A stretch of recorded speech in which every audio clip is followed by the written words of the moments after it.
We are live. Hey, what's up, people? This is your host with the most, King Geo, in the house. Today we have our special guest from the South Bronx, the king of the Bronx. It's Peter Gunz. Let me introduce him to you. There we go. Hey, what's up, Yo, Pete? what up with you, baby? You can hear me? Mm-hmm. All right, all right. How What's you good doing with today? you?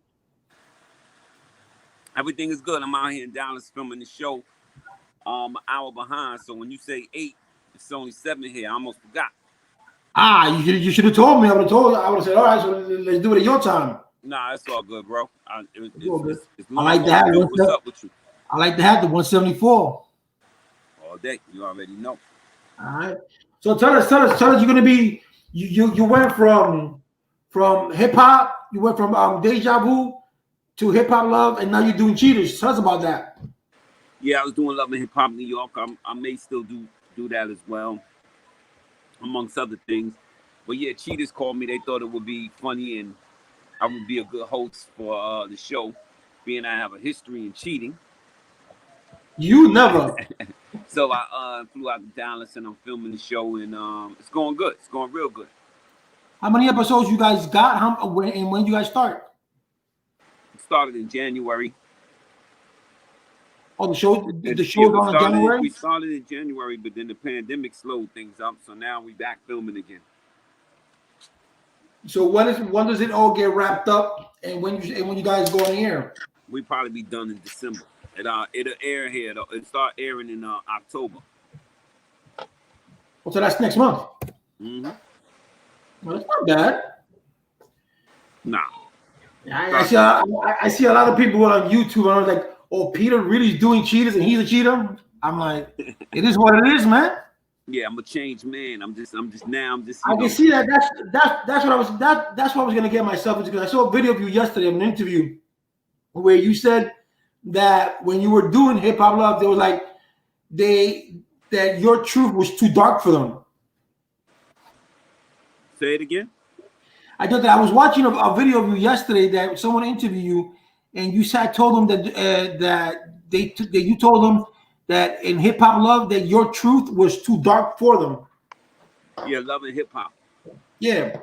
You see, some of these shows want to give you a fake story and a fake outcome.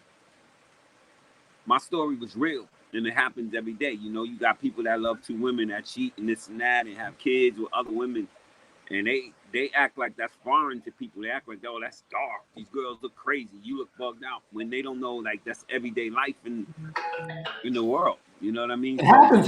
So Man. they rather shove those fake storylines down your throat. See, but rather than real. They couldn't bend my story. They couldn't make me go do nothing that wasn't real. But the thing that they fail to Let me realize, not say that. And I crossed the line a little bit, but my story is for the most part real. But they think the public want fake stories. That's why nobody's really like, for a minute, wasn't fucking with the show like that. okay. But the thing that they fail to realize, and something that I saw yesterday on an interview with you, is that even though they say you claim yourself to that you have cheated, all those females that you've been with, all those babies' mama. Number one, you never let none of those kids behind, and number two, none of them has ever taken you to court for child support. So that's something to be proud of. Well, I mean, I maintain a great relationship with them. It's not that, I'm doing so well financially that everybody's just happy. Just maintain. I do the best I could. They know I'm never going to hold no money. They know I'm going to do the best I could for my kids. And it was just an honest thing. I was in love with 2 women at the same time for different reasons. And that's just everyday life. It happens. But the thing is, you got people on the show that don't really take care of their kids, did some real foul stuff, and they get a pass, and people overlook that. You know what I mean? What I've done is just everyday life. I'm not saying it's right, but it's, I got a very good relationship with everybody, and I'm good with my kids. But people tend to overlook. If you go look at some of these people on the show and look what they've done and what they've been through and what they still, you have to question yourself to why you be so mad at me and not them. But I'm done trying to figure it out. All I know is I am who I am. I'm gonna do what I gotta do, and I'm growing. I'm always learning, no matter how old I am. I'm gonna take care of my kids, and I'm gonna be around them the best I could. That's it. Yeah, you don't have to, like they said earlier on, you don't have to have a lot of money to maintain your kids. You know, most kids, as long as you live in love and care, that's all they care about. Oh yeah, I mean, of course. I mean, that love and care goes without question. But some of my kids are in private school. I got kids in college, and things, bills, things got to be taken care of. So I got to do the best I could to do my part, and I feel you. I feel you. it's not always easy, huh? I said, I feel you. Yeah. I don't knock another man. You know what I'm saying? I mean, it is what it is. And at the end of the day, things happen. You fall in love with two women. You're not the only man in the world that's done it. Two women that's fallen in love with one man. Facts. I'm gonna repost this on my joint when we done. All right. So it's always good. The one thing that I took back that I enjoy watching an interview that you did yesterday is about pursuing your dreams. And I remember when I was in your, maybe you don't remember, but I have a good memory. When I was in your room, you had that Michael Jackson picture on there, and you was like, "Yo, Gio, I want to make it." And I said to myself, I can see you as a drama rapper because I never seen you rap before when we were kids. But you followed your dreams. Yeah, I'm a musician first. Rapping came later. Vocals but we go back for kids. I'm an instrumentalist first, but then I love the camera, I love the stage, I love rapping, I love singing. So yeah, I didn't go as far as I could have or pushed as much as I could have musically, but I'm still in it musically. But if I had, music is my first love, so I should have pushed that a little harder than I did. The minute I got some success, I kind of pulled back when I should have been hitting the gas instead of the brakes, You still can do it.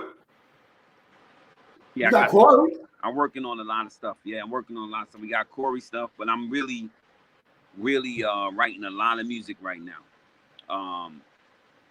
Playing it myself. Bass, guitar, drums, keyboards, live music. I'm doing most of the instruments.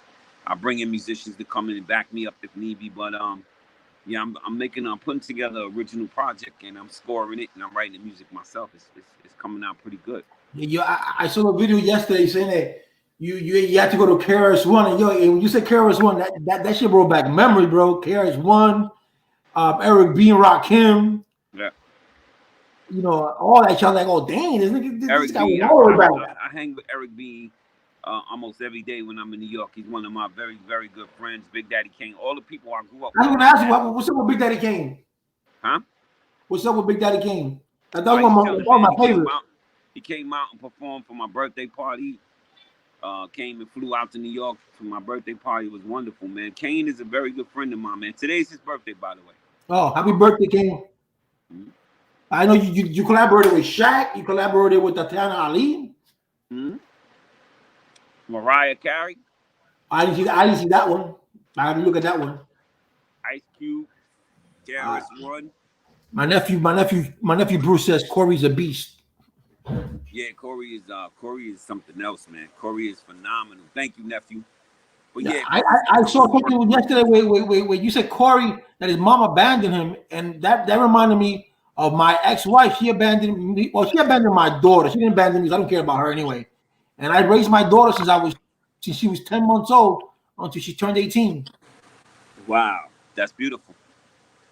Same thing with Corey. When you say your mom, my mom helped me out too until I got remarried. Yeah, my mom's is one of those mothers that said, "Y'all gonna stay here, and he's gonna be here, but you're gonna be the father. You're gonna be hands-on. You're not gonna just leave him." So it was hard, you know what I mean? Because I was doing music and trying to pursue a dream, and I had a baby. But it turned out pretty good. Well, that's good. I mean, I'm glad that you made it, man. Because every time I see your music or every time I hear about Peter Gunz, I'm like, yo, I'm glad somebody from 174 made it. You're there. Guy hopefully makes it too. I'm wishing him the best of luck. Yeah, man, it's a lot of opportunity out there if you got talent and you're pursuing it, and people that people that don't let people get in their way. You believe in the dream. You know, like for me to tell you that I was gonna be like, you know, I'm gonna make it. That means I felt comfortable telling you that, because sometimes you share that dream with people and they'll be like, whatever. I like what you're doing on this platform. Thank you. Now, when you like I said, when you told me that, and I saw the Michael Jackson picture, and you were doing your piano, and I did a little song for you, like, yo, G, when I get it there, I want you to sing for me. Like, I ain't got the voice for that shit, man. But you know what it is. I like now, Pete. I said Peter's gonna do it. Peter's gonna do it because yo, we were all kids. We looked up to you because you were the oldest. Yeah, man, come on. You know that we played baseball. You know how much we love Of baseball. course, man. You were our ringer. I was the ringer, baby. You were our ringer, bro. I was doing that because you didn't come yesterday. I was telling the people here how you played baseball with us. You were a ringer. How we played football on Home Avenue with no equipment. Yeah, that's when we played. Longfellow. That's when the other ringers came Yeah, out. We had a hard time. The older those were times, man. Those were we did the. I still go in the cage. I love baseball, so I'm still going to cage. Now I can't. Number one, when I came back from Puerto Rico, I did the cage thing. Horrible. Yeah, no, I you got like a kid. No, you know what it is. I didn't think you would because I thought it was like riding a bike. You don't forget. You don't forget, but your swing is not the same. No, and what happens is back 20 years. It's just timing, bro. If you keep going, it's in your bloodstream. We from the Bronx. If you keep I know, but I have arthritis, so I can't grab the bat that well. Yeah. Nah, see, that's. So when I swung that bat, I looked like a little bitch. I was like, oh, man, hell no. Same here. My kids were laughing at me, bro. Nah, same here. The old man shit's kicking in over here, too. Yeah, I know you're 51. I'm 40. I'm going to be 49 next month. 51, and I'm I have those little pains in my wrists, and I just had hernia surgery and all that. Yeah, old stuff that kicks in. You can't duck Father Time, man. That shit catches up. You know what I wanted to ask you? So maybe the other people can know about the South Bronx when it was back in the days. We never saw. We never saw the police brutality that's going now back then that it is now. Well, partly because we wasn't knuckleheads. We played sports. We did what we did. We didn't put ourselves in those positions. But I personally seen it with my friends, and it happened to me once or twice. Never to the extent of what's going on, but it was normal. They would come by and rob the dice games when I was out there. I got caught with a gun in 1680, and I used that story to all my people, because it was an Irish cop, Detective Booth, who knew I had a gun on me and I was holding it under my arm. He had every right to shoot me in my head, and he was begging me to just drop the gun. He was like, please don't make me shoot you. Drop that fucking gun. Please. And he begged me, and I finally dropped it. He had every right to shoot me. So if you're going to give all the bad stories, you got to get some good stories too. Shout out to Detective Booth, who somebody snitched on me and told him I had a gun on me. And I was sitting there saying, I don't have a gun on me. And he was like, dude, don't make me shoot you, man. I see the fucking gun. And he refused to shoot me. He gave me a chance to after 7 times asking me to drop it, I finally dropped it. So if we're going to tell all the bad stories, let's stick one good one in there. Yeah, he could have took my life, rightfully so. He could have took my life. Oh, that's true. There's nothing nobody could say. It was that bad that you were strapped. It got bad. It started getting to the point where people I was around was having problems with other people, and just because I was around them, you know what I mean? I was on the menu, and it was crazy because I was just doing music, but I got wind that I was on the menu, so I was like, fuck that. But part of my little side hustle, a lot of people didn't know, was I was selling guns.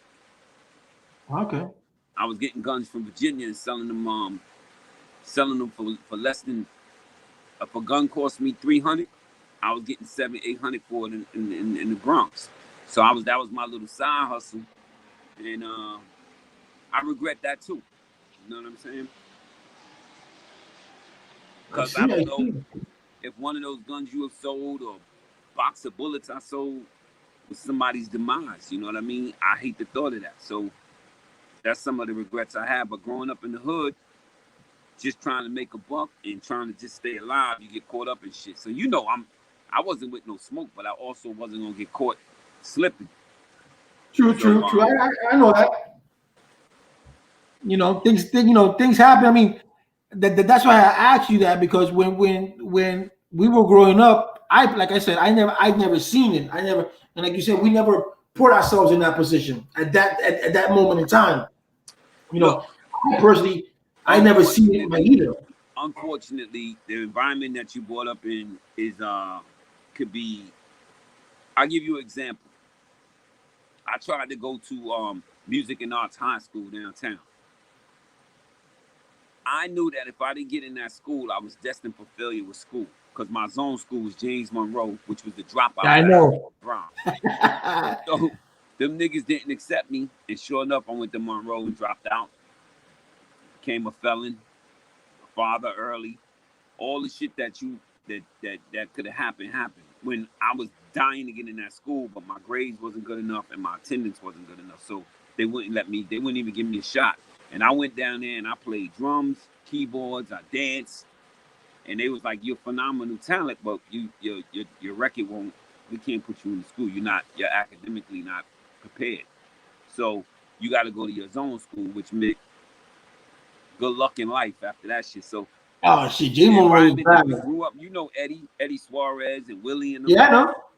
So me, Eddie, and Mike and us is just chilling outside, and somebody shooting down the block. And we all looking down the block like, what the fuck? And Eddie says, "Yo, I'm hit." And runs in the building and goes upstairs. Next thing you know, he's fighting for his life at Lincoln Hospital. And they cut his chest open to try to get this bullet that's traveling around his chest out. So the point of the matter is, we were sitting there talking Yankees versus Mets and all this type of shit. So that's just the environment that you grow up in. And that's why I try to tell people, do your best. I saw Eddie and David a few years ago. Yeah. Eddie's a good kid. He wasn't in no bullshit. So bottom line is, Eddie was the innocent one of them all. Right. But I went in his chest. That shit traveled through his chest. The thing is, you're a product of the bottom line. I mean, the moral of the story is you're a product of the environment that you brought up in, even to your own demise. Even if you say, well, I'm not with that. For instance, I'm hanging with a dude that got beef. Dudes ain't gonna come around and start shooting and say, "Oh, nah, Peter's standing there.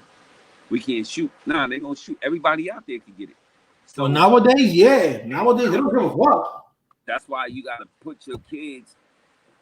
Make sure your kids do better than you did, and try to put them in a different position. You know what I mean? Yeah, I always tell my kids, choose your friend wisely. Choose your friends that have the same aspirations that you do. Choose your friends that have the same goals. Because at the end of the day, man, when and I can tell you this, when you locked up, then ain't none of those motherfuckers gonna go see you. How many times we seen that? I got people in jail mad at me now, but I tell people in jail, I got a bunch of kids. I got shit to do, man. Like, I'll do what I can to send you something, try to come see you. But for the most part, I'm out here trying to make it. I know I look like I'm on TV and I'm a millionaire and I'm making all this money. That's not the case. I'm taking care of you, right? And if you just stayed your ass out of jail, you could have been on this train ride with me. And you could have did something with me. But to be mad at me for not taking care of you while you're locked up, unacceptable. B, you gotta take your lick. And then, but I'm not saying ignore your friends that's locked up. Do your best. Oh, no, never that. Send them a kite, a package, a little $20, $30. Some pictures go a long way, man. If I would have friends in jail, I know how it is. I have a nephew who's doing 70 years. That's ridiculous. And I'm like, and this is what I tell young kids. My nephew, right before, how old is he? Came back to me, he's 22. 22 years old, and all because hanging out for friends. He could potentially die in jail, man. Yep, that's true. It's potential. I got a friend but you know what it is, Peter? It's who he hangs out with, bro. If you hang out with the right people, doing 130. Shit, that's death. Pistol Pete. You know what his release date says? Deceased. It's got to, of course. He's gonna die in jail. 130 years. Yeah. So I try to tell people, and guess why he's doing that? What are you doing? Not because of just his own actions. I'm not saying he was innocent, but a bunch of rats went and put a bunch of stuff on him, and he ain't never coming home because of that. Oh, they did it to Tekashi. If he did time for what he did, he would have got 25. But because everybody piled on and snitched, put their shit on him, he whatever, man. That's just a whole that's the, yeah, I know. You know, my father, the whole nother fucking topic. My father was never a father to me, but the one thing he did tell me that stood in my head is that, Gio, whatever you do it alone. And that's what I've always done. I'm not saying I'm a saint, but whenever I went to jail, I always did it alone because I don't want no motherfucker telling me, yo, Gio did that, or Gio did this, or Gio did that. Nah, I get caught alone. Yeah. You know, you gotta be careful. Nowadays, you gotta be careful who you hang out with. The other problem is this too. Handle your own business, cause see, it's cameras and cell phone towers and shit. You call somebody to come help you out. They come help you out, and they get locked up. And you stuck taking care of them because they did something for you. You know what I mean? So nowadays, when I'm in a situation where it's ugly, I try to diffuse it best I could. But if I can't, it's something I would handle myself. I can't. But I'm gonna send somebody else to jail for my beef. I'm not doing that. Yeah, but most people don't see it that way, bro. A lot of people that we go together. A lot of fucking people don't believe in that street thing. They look out for themselves. Nah, the thing is, you just gotta. Here's the deal: the best thing to do at our age and where we are in life now is to diffuse all the situations, like diffuse everything, and try to diffuse everything, and try not to be in no bullshit beefs. Like we too old for that. Oh hell yeah, man, I can't fight no more. Nah, I tell people. You can even run. Yeah, I tell people all the time. My thing is like I just try to diffuse everything. Like, what's the problem, dog? But sometimes you run into a situation where people will push you. Oh, I know that. Yeah, I a couple of times, you know, being on TV, being in the public eye, a couple of times, people take that for granted, and a couple of times I got to stop.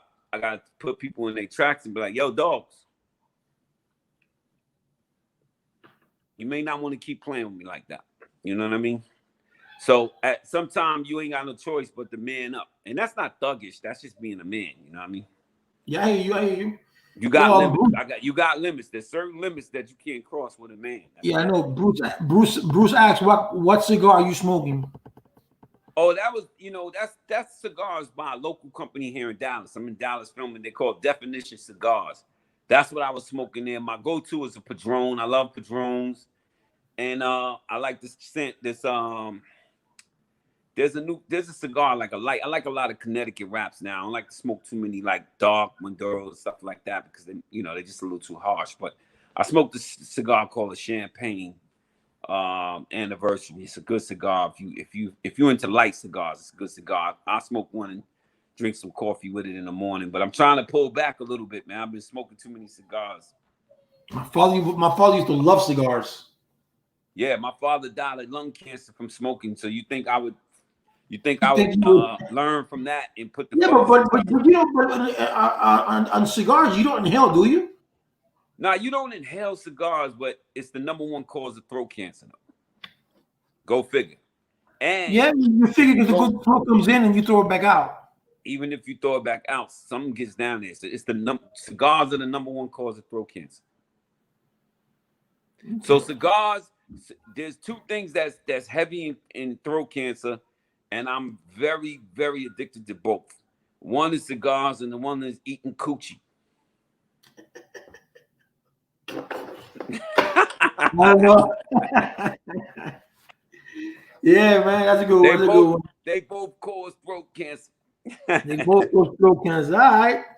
All I gotta put that one down. Now you gotta let me know if I come up with a cigar down here, because I moved to North Carolina.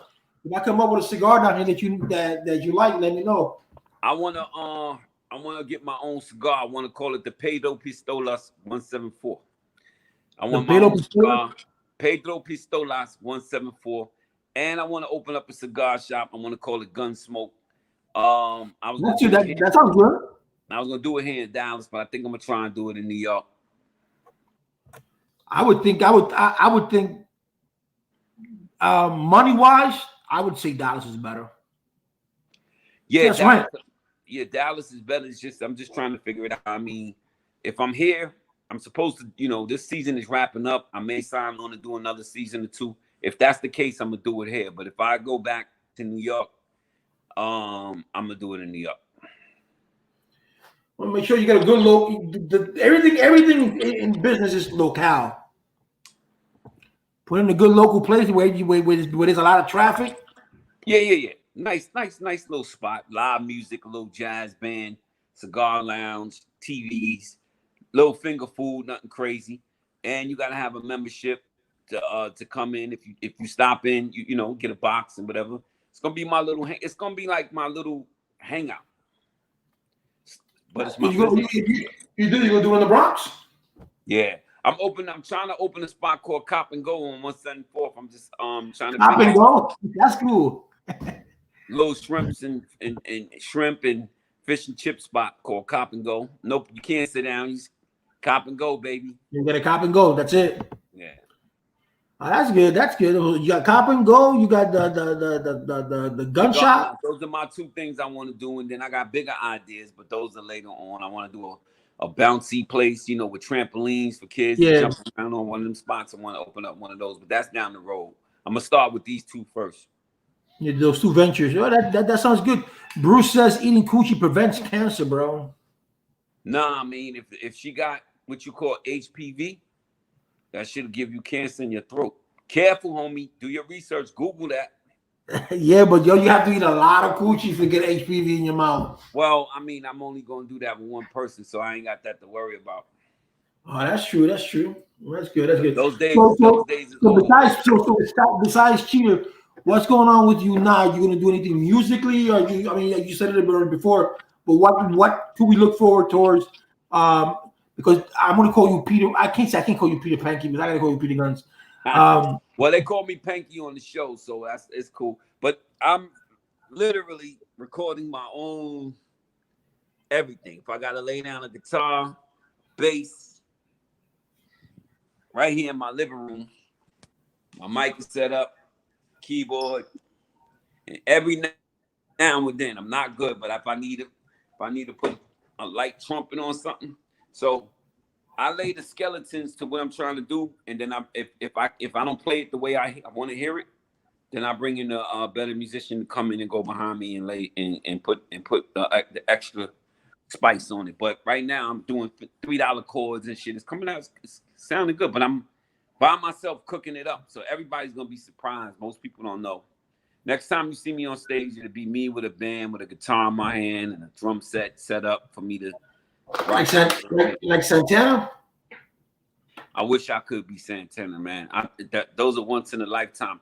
I am literally not that good on guitar, but just good enough to play my stuff. And maybe a couple songs, cover songs, but for the most part, I'm good enough to do what I need to do to perform. You know what I mean? So it's gonna be wonderful. I look forward to it. You know what I mean? Even if I'm the only one at the show. Well, you go to Louisiana to see your daughter. You don't go to those jazz clubs and do jazz out there? All day. I'm always on. It's what inspires me.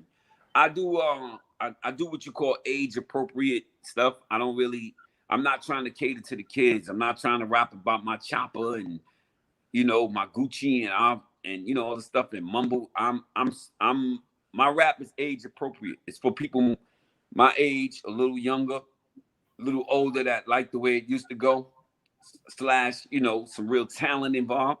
I'm appealing to those people. I'm not trying to appeal to the new generation. I want to inspire the new generation to go back to instruments and spitting some real rap Hopefully it's inspired, but I'm not trying to cater to that audience. That audience is for younger people to try to, you know, I can't mess with that.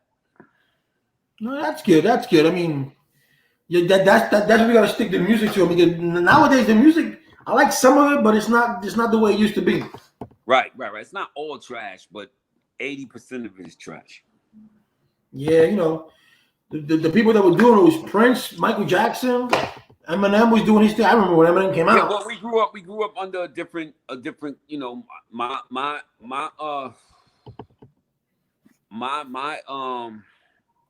idols, people I admire were like Big Daddy Kane, Rakim, Karis One, Slick Rick, you know, and further down, Nas, Jay-Z. You know, you got the people I came up under, Tupac, Ice Cube, Snoop, different everybody had their own flavor. De La Soul, you had different flavors. De La and Soul. Now I can't tell you who this rapper is. This one sounds like that one. This one sounds like that one. You don't know if they from New York or New Orleans. You know what I mean? Especially New York. You know, everybody's trying to sound like they from down south doing trap music, and that's another thing. Like, at what point do you try to do your own thing instead of follow the format? But I get it. I tell my advice to all new artists: if you're just trying to get out there right now and make it, listen to the radio, do something in that vein, and make sure the DJ don't have to stop what he's playing to play your record, because they're not gonna do that. They in a club and they got a certain sound, what they doing, they're gonna stay in that world. So make a record like that. But if you're trying to be innovative and change the game, which is harder, I'm all for that, but it's harder. But if you're just trying to get out there and make it and make you some money and be seen and be heard, you got to go with the people, what they listening to right now, what the radio is playing and what the DJs are playing in the club. It's basically a lot of trap. Yeah, I mean, it's okay to do trap if you do it the way you do it. But when you get on there and you trying to act like you from down south and you from the Bronx and you got like this southern twang in your dialect, all of a sudden that turns me off, man. Everybody, even if people might not admit it, but there's a lot of people that want to be from the Bronx, bro. Or you got Brooklyn cats sounding like they from down south too. But the thing is right here, I don't know nobody from the Bronx that denies it. I think we proud, man. The Bronx. I'm proud. I'm proud. Proud, man. I'm proud to be. Let me tell you something, man. I wouldn't trade as bad as the block was at times. I wouldn't trade that for nothing on this earth. We have memories there, bro. We have memories in 174. I had a good childhood, man. Good childhood. We went through some traumatizing stuff. I can't complain. Me either. The only sad part about 174 was when Robert passed away. Yeah, he just left us, man. You know, but and that kid, when the kid died in 173rd, you know, from that building. Yeah. He fell off. Man, we got so many kids. We got so many people died on that block. We'll be on here forever talking about that. You know, but it was good. It was good, man. I had great times. I can't complain. All of us had a good time. We all did our little things, and then 20 years later, I come back from Puerto Rico. I stick to Guy. Guy told me, "Yo, I'm getting married." I'm like, "Oh shit, you're getting married? Wow." He's a grandfather. He's a father. I go see him at the wedding. I see you. I'm like, damn. Yeah, it's beautiful, man. Beautiful, beautiful thing, man. And Guy's healthy now. I mean, you know, Guy was going through some things up and down, but he's good. You know, he's he told me last month he got COVID. Yeah, he's extremely talented. Guy's a talented producer, man. Yeah, he's good. He's good. I'm trying to get him an interview here so he can put his artists here too, because I heard the music. He's just going to do a lot of stuff though. He got some fire, but yeah. Either way, we gonna build this platform. I'm gonna make sure I promote it. I'm gonna come back on. I'm gonna bring some people along with me. I appreciate it, man. I appreciate it. Sure. When I get, let me know, because I got some people. I mean, let me know what kind of, because I know people that go to Cuba. All right, I need that. So let's talk offline. Yeah, we'll do that, man. You let me know. Well, anyway, peace, man. I love you too, man. Take care, man. Thank you for everything. Yes, sir. Come on, you already. All right, man. All right, guys, that was Peter Gunz, bro. Peter Gunz. So your Cheetahs will be out in October. What's up, Blanks? The man who says for you to be successful, you have to own a business.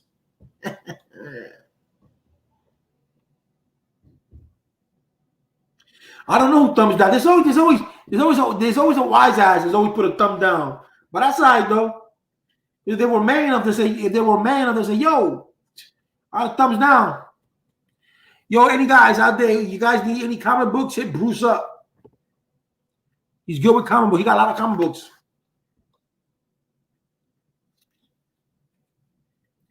But yeah, so that was Peter Gunz. So I appreciate it. I appreciate the interview with him. He's a cool guy, man. Like I said, we went through a lot in the Bronx, but we had a good time. Can't complain. Let me take this live Peter Gunz out.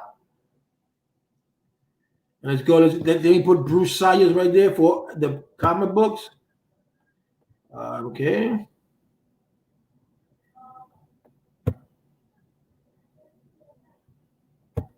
Here we go. I'm gonna go. Da, da, da, da, da, da.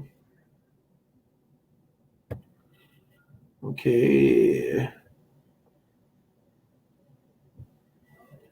We gotta do that.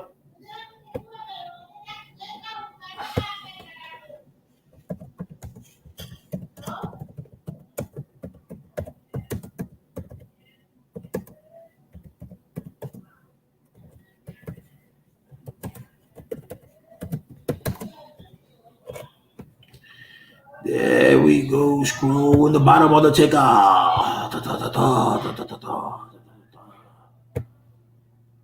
There we go. Yeah. So, Gio getting big time guests. I see you. I'm trying to, bro. I'm trying to. Blanks. Next Monday, I have an actress from Puerto Rico. I would hope so, bro. And I hope I was looking at your thing yesterday, and I hope that your inventions come through, man. I was just joking with you yesterday. If you need comic book, hit me up. If you need comic books, my English is not that good. She can tell I'm Puerto Rican. Let me stop it. Yeah. So I'm trying. How was your day, Blanche? What you do today? Today I was. Yo, did you see did you hear the video on your boy,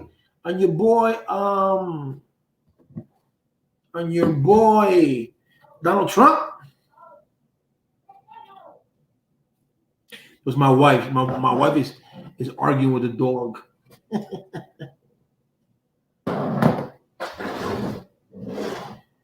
Yeah, it's all love. I appreciate it.